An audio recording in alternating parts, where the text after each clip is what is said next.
سرخط مهمترین خبرها 33 گل بجواب منتخب تاجیکستان به دروازه رقیب.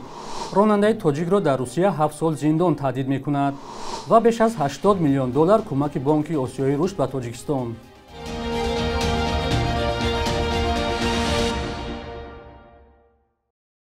درود بیننده‌های عزیز، برنامه نویدی بامدادی را با خبرها از تاجیکستان و جهان از استودیوی رادیوی آزادی در دوشنبه تقدیم می‌کنیم. امروز 24 اکتبر است. دادستانی سنت پتربورگ از دادگاه خواسته است раҳматшоҳ қурбонов ронандаи 44 солаи зодаи тоҷикистонро ки ҳамзамон шаҳрвандии русияро дорад ба тақрибан 7 сол зиндон маҳкум кунад. мусофирбари зери идораи ӯ рӯзи 10 май бо дарёи моика афтод ва мақомоти русия ӯро ба марги 7 нафар гумонбар донистанд. ба иттилои расонаҳои русӣ додситон ҳамчунин талаб намудааст ки раҳматшоҳ қурбонов баъд аз адои ҷазо аз ҳаққи идораи нақлиёт ба муддати қариб 3 сол маҳрум карда шавад ва таъкид кардааст ки изҳори пушаймонии ӯ барои сабук кардани ҷазо кофӣ нест. раҳматшоҳ қурбонов ронандаи ширкати таксӣ буд. худаш гуфтааст тормози мусофирбар мушкил дошт ва аз наздикони қурбониён маъзарат хостааст. ба нақли ҳамсараш раҳматшоҳ қурбонов як рӯз пеш аз ҳодиса 20 соат кор карда, вале раҳбараш баъди ҳамагӣ 5 соати истироҳат дубора ӯро ба кор хонд. тафтишот тасдиқ мекунад ки ба раҳматшоҳ қурбонов дар муддати чанд рӯз шароити кору истироҳати зарурӣ фароҳам нашудааст. дастаи мунтахаби наврасони тоҷикистон зери раҳбарии Марко Раҷини мутахассиси итолиёӣ дар аввалин бозиаш дар марҳилаи интихобии ҷоми Осиё 2025 дар Сингапур тими Гуамро бо ҳисоби бузургтарини 33-0 шикаст дод. ин бозии гурӯҳи Ҷ миёни дастаҳои мунтахаби наврасони то 20 солаи Тоҷикистону Гуам рӯзи чоршанбеи 23 октябр дар варзишгоҳи Бишани Сингапур доир гардид. футболбозони навраси тоҷик дар нимаи аввали дидор 17 гол ва дар нимаи дуюм 16 гол ба сама расонданд. Гуам ҷазира дар қисмати ғарбии уқёнуси Ором аст ки мақоми як қаламрави муташаккили Иёлоти Муттаҳидаи Амрикоро дорад ва аҳолияш беш аз 170 000 аст. гуам дар радабандии Федератсияи байналмилалии футбол дар байни 210 тими миллӣ дар ҷойгоҳи 204 қарор дорад.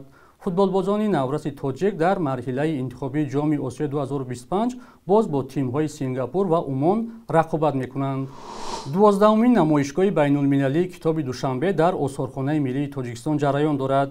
дар он ба гуфтаи масъулон беш аз 40 ношири дохилию хориҷӣ зиёда аз 5000 китоби тозанашри худро ба намоиш гузоштанд. дар ин бора ҳамкорамон Абдуғанӣ Абдуваҳоб ва Амир Исоев гузориш медиҳанд. меҳмони душанбе абдусамад маҳмадалиев китобҳоеро харидааст ки бовар дорад онро набераҳояш низ хоҳанд хонд. китоби Насими Кӯсор ин яке аз шоирои ҳамин Нуробод будааст. ин баъд Аҳлиддини Ҳисорӣ ҳамин ду китоби чӣ ёфтам аз ҳаминҷа харидам. бо худохад бо тамошо мекунем, мебинем, бо китобои нағза ки бо мегирем. худохад абдусамад маҳмадалиев аз ноҳияи ҳамадонӣ мебошад ва хабари баргузории 12-умин намоишгоҳи байналмилалии китоби Душанбе ӯро ба пойтахт овардааст. ман ҳамин кишоварзӣ замин дорам, кишоварзӣ мекунам. баъдам интернет дидем ки ҳамин рӯза 22-23 чӣ ай ҳамин боронгарӣ ай. баъд омадем бо хондам, мегӯм баъд бо тамошо кардем. бисёр хирсан шудам, бисёр айомадагим бисёр хирсан шудам. ин сокини ноҳияи ҳамадонӣ мегӯяд имрӯз на ҳама китобҳо дар деҳот дастрасанд.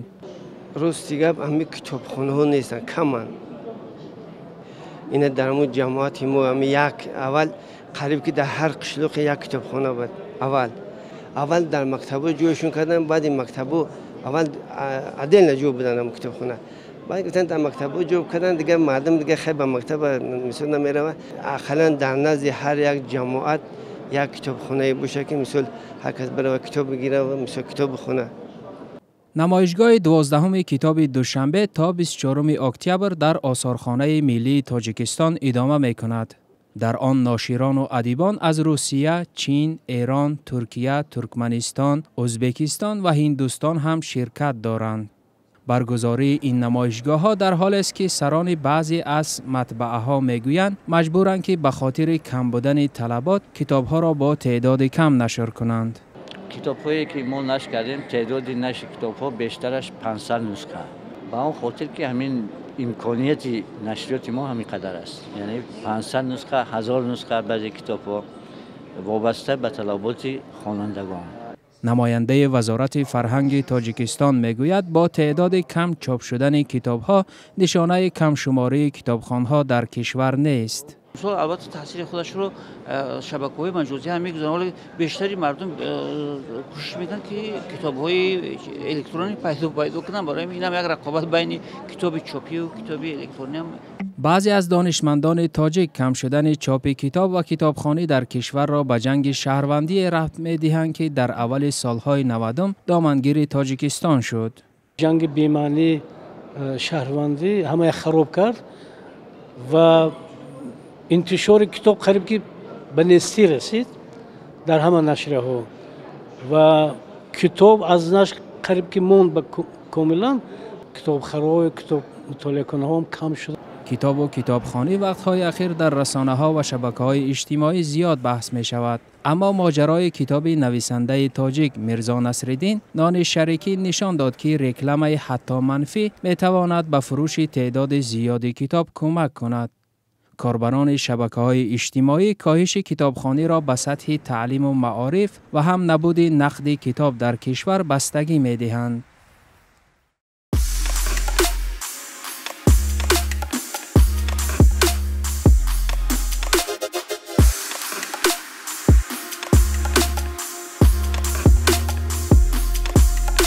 همه چیزی که می‌خواهند و می‌خواهید در اینجا هست.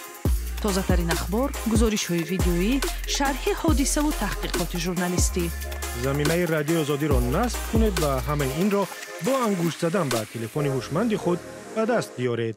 بانک آسیای رشد به تاجیکستان بیش از 86 میلیون دلار گرانت یا مبلغ به بازگشت می‌دهد. این بانک روز 23 اکتبر در خبرنامه نوشت که این مبلغ برای تعمیر و بازسازی راه دنغره گلستان پیش بینی شده است.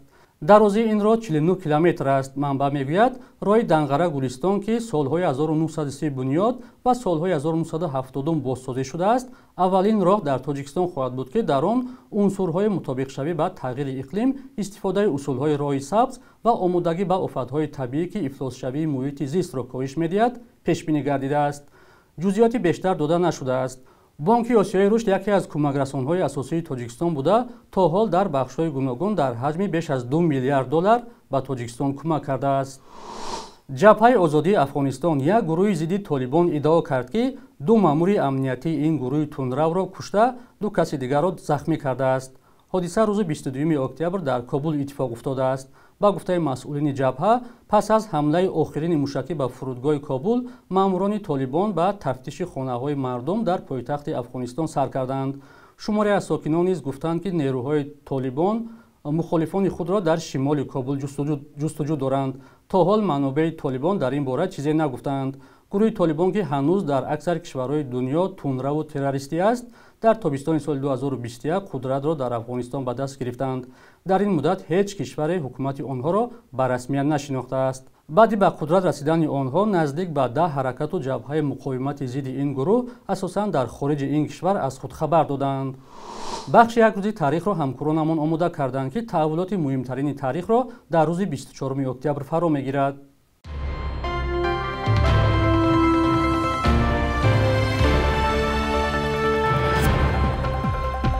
аз соли 1948 ҳар санаи 24 октябр чун рӯзи Созмони Милали Муттаҳид таҷлил мешавад ки ба муносибати таъсиси ин ниҳоди байналмилалӣ эҷод шудааст.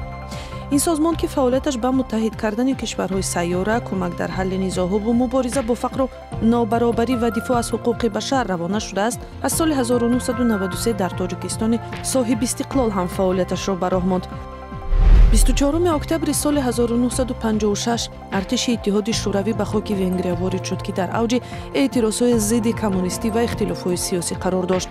норизоияти қишри азими ҷомеа аз нуфузи Москав, маҳкум кардани мероси Сталин, талоши хориҷ шудан аз созиши Варшава 200 000 сокини Венгрияро ба кӯчаҳо баровард. Москав 6000 сарбозу танку тӯбҳояшро вориди Будапешт кард ва дар натиҷаи задухӯрдҳо то 100 нафар кушта шуд. низоми коммунистии дастнишондаи Москав зӯран барқарор шуд ва танҳо 30 сол баъдаш бо суқути низоми коммунистӣ дар Иттиҳоди Шӯравӣ аз байн рафт.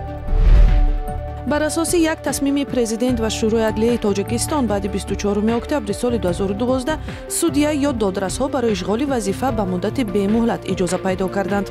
вале чунин тағйироте ки ҷузъе аз ислоҳоти додгоҳии тоҷикистон дониста шудааст, бори дигар ба аҳамияти усулан дигар кардани шароити кори додрасҳоро дар кишвар таъкид намуд. бар асоси қонун судяҳоро дар кишвар танҳо президент ҳақ дорад таъин ва барканор кунад ва ҳамин муқаррарот ба қавли ҳомиёни ҳуқуқ бетарафиву мустақилияти кору қарори додрасҳоро комилан аз байн мебарад.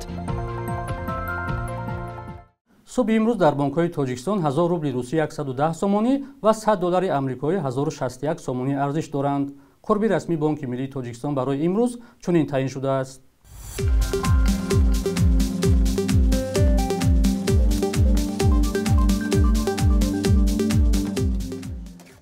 бинандагони азиз, муддати ҷудошуда барои барномаи навид ба анҷом расид. хабарҳои аз ин бештарро дар сомонаи радиои озодӣ бо нишони озодӣ.орг ва озодӣ мобӣ пайдо кунед.